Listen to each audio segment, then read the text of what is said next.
Good afternoon, everyone. Thank you for the introduction, Howard. For those that do not know me, my name is Fred Moorefield, and I serve as the Deputy CIO for Command, Control, and Communications within the Department of Defense. Prior to serving as Deputy CIO for C3, I led Spectrum for most of my career and have worked within the department to advance our military objectives around Spectrum while also supporting national initiatives to ensure global U.S. wireless leadership in the United States. I am pleased to be invited to this year's ISART conference. The theme, Evolving Spectrum Sharing Regulations Through Data, Science, and Technology-Driven Analysis and Decision-Making, cannot be more timely. We are at a time where the growing demands for spectrum by all users are outstripping supply.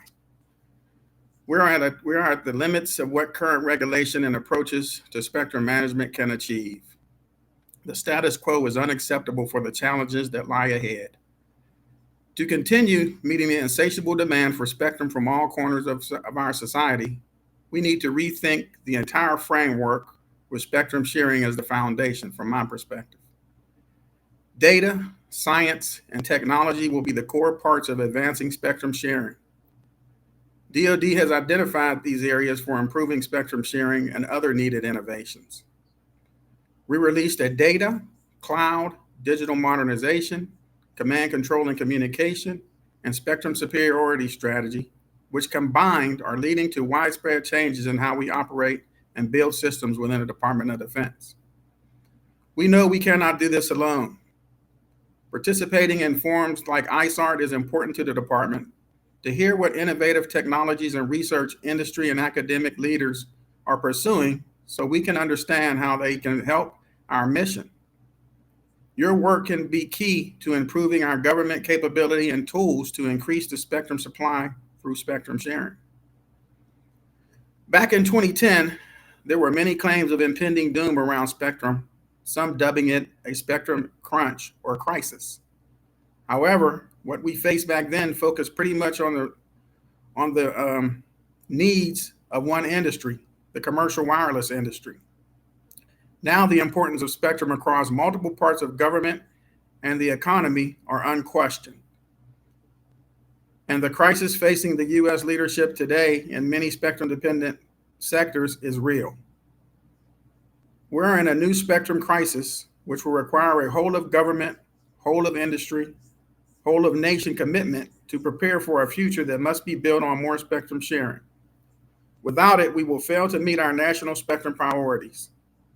We must start now and develop the vision, the strategy, the roadmap, and policies needed to revolutionize spectrum management.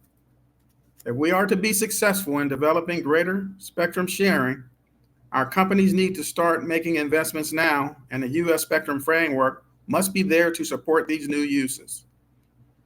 Our window for innovation and to lead in the next wave of spectrum technologies is rapidly closing because others are going to pick up on this and take advantage of it.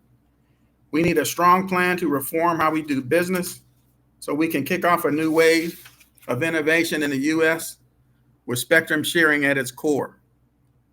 Data, science, and technology-driven approaches are key. You may ask, why we at DoD are such strong proponents for more spectrum sharing? DoD is by far the largest federal user of spectrum, and the diversity and breadth of our spectrum use is unlike any other federal agency or commercial user. We employ narrowband, wideband, broadband communication systems that are fixed, mobile, portable, satellite, vehicle, and ship-based. We have satellites that are imaging, navigation, positioning, weather forecasting, and Earth observation. We field radars of all types, different types of weapon systems like guided missiles, as well as systems to counter enemy attack. We have air traffic control, flight systems, drones, aeronautical mobile telemetry, and other unmanned systems, and I can go on and on and on. I'm just scratching the surface of some of our uses of spectrum to support our missions. For all these categories, we train both here in the United States and overseas with our allies. We must coordinate our use with other nations to ensure we do not interfere with their uses, government, or commercial. During military joint exercises with allies, we work to ensure that our systems coexist so when called upon to fight a common enemy, we can achieve common objectives. We work with our defense industry to make sure they understand what future capabilities we need to continue to be the best military in the world. In today's spectrum environment, DoD coexists with a diverse group of commercial, military, federal, and global systems. We are increasingly challenged to effectively prepare our forces to maintain the global order. We, too, are acutely aware of the high global demand for spectrum from across industry and other government missions. No one doubts the potential economic benefits of spectrum. 5G and next G promises a significant transformation in speed, capacity, and reliability. These technologies are also rapidly changing the character of modern warfare as more nations and non-state actors leverage cheap commercial technologies for military purposes. We're also seeing our adversaries invest heavily to counter our spectrum-based capabilities. The current situation in Ukraine shows how important superior spectrum capabilities are to achieve our global security mission. This incursion will be studied for years to come and has long-range implications for spectrum management and investment. The operating environment has never been more challenging as the one we're operating in today. The spectrum environment is increasingly congested, contested, and constrained. DoD must continually evolve to overcome new and sophisticated attempts to interfere with our spectrum-based systems. It will only get more complex, and we are approaching a turning point in how we exert spectrum dominance to continue to operate to ensure our spectrum access serves a strategic asset. Developing and promoting greater spectrum sharing is a way to ensure that continues to serve our capacity. We have been doing our part to advance spectrum sharing. DoD is not a regulator, nor do we want to be one. That role has been endowed upon by NTIA and FCC, and they're resourced to do so. However, our mission requires us to plan for the future, and we work closely with FCC and NTIA to advance regulations and policies we require to continue to be successful in our missions. In 2020, the Secretary of Defense signed the Electromagnetic Superiority Strategy, called the EMS-3, to focus our department-wide efforts in the face of this new operating paradigm. At the core, the strategy lays out what is required for maintaining freedom of action in the electromagnetic spectrum at the time, place, and parameters of our choosing. This involves making DoD's spectrum enterprise more fully integrated, operationally focused, dynamic, flexible, and resilient in the face of a complex operating environment. Our spectrum-dependent capabilities and operations must be unpredictable, flexible, dynamic, and resilient. The 2020 National Defense Strategy, the Digital Modernization Strategy, the C3 Strategy and Electromagnetic Superiority Strategy, and other strategic military planning documents all recognize that the nations who lead in innovative development and adoption of new technologies will reap dramatic strategic benefits. Leading in spectrum-based capabilities to achieve military superiority follows the core guiding principle. Our adversaries understand this too, and the threat is beyond theoretical. It is real and already here. The status quo must change. The current spectrum regulatory construct built on a 20th century spectrum ecosystem does not support DoD's needs today for the rest of the 21st century. Our mission does not allow us to be beholden to the current static processes.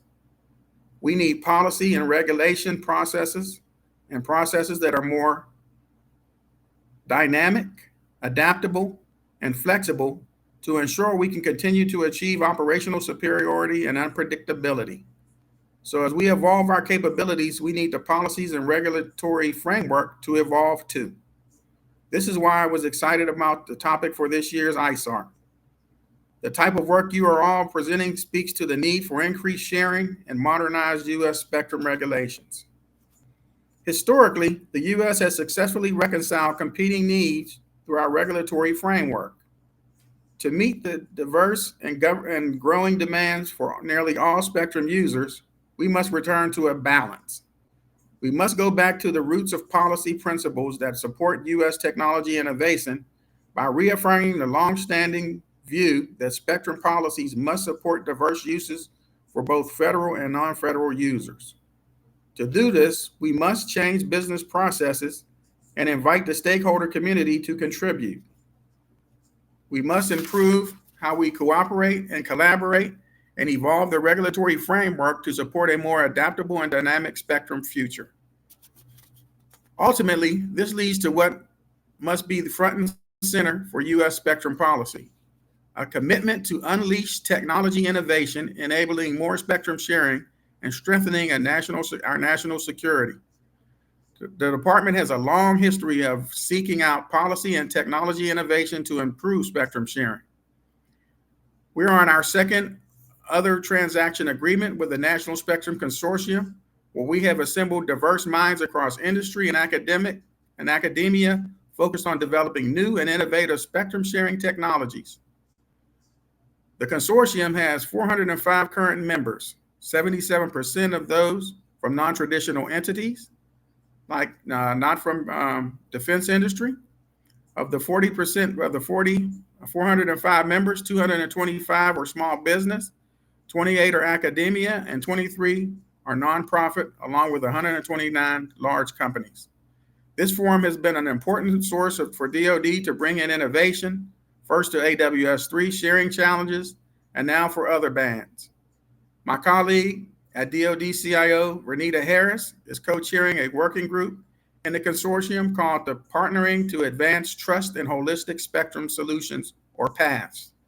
This forum is working to build shared spectrum use cases, inform network architectures, and determine ways to share spectrum in the 3100 to 3450 megahertz band.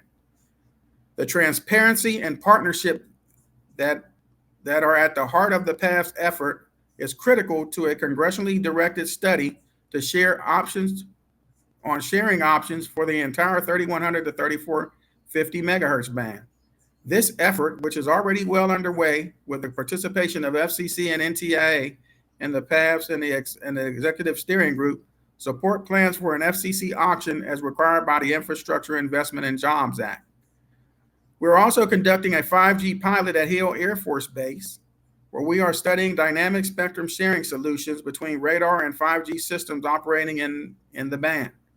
This follows our other major work in the mid-band 5G solutions spectrum space, including work to successfully share the 3450 to 3550 megahertz band, which was auctioned earlier this year, and the Citizens Broadband Radio Service in 3.5 gigahertz. As I hope you're all taking away, more spectrum sharing is a major priority for the department. We recognize our responsibility as the largest federal user of spectrum to advance spectrum sharing for the nation. This is key to not only the ability of our national regulators to meet Title 47 responsibilities to promote wireless broadband, but also to fulfill the Title 10 and Title 50 responsibilities to advance military mission needs.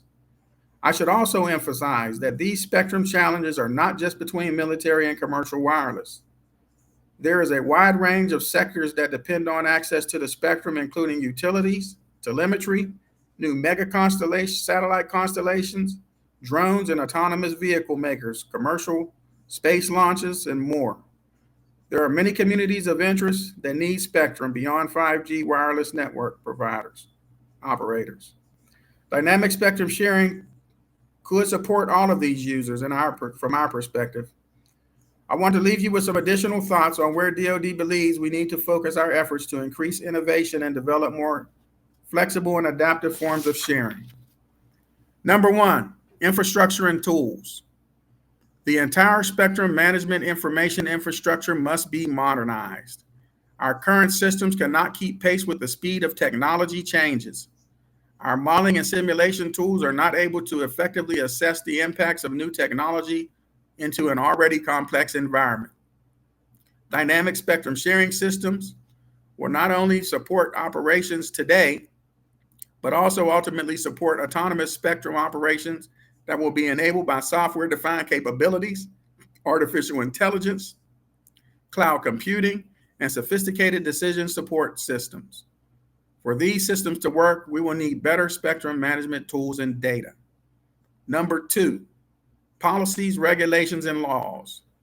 Our laws, policies, and regulations must be upgraded or changed to allow new spectrum sharing technologies to be unleashed and flourish.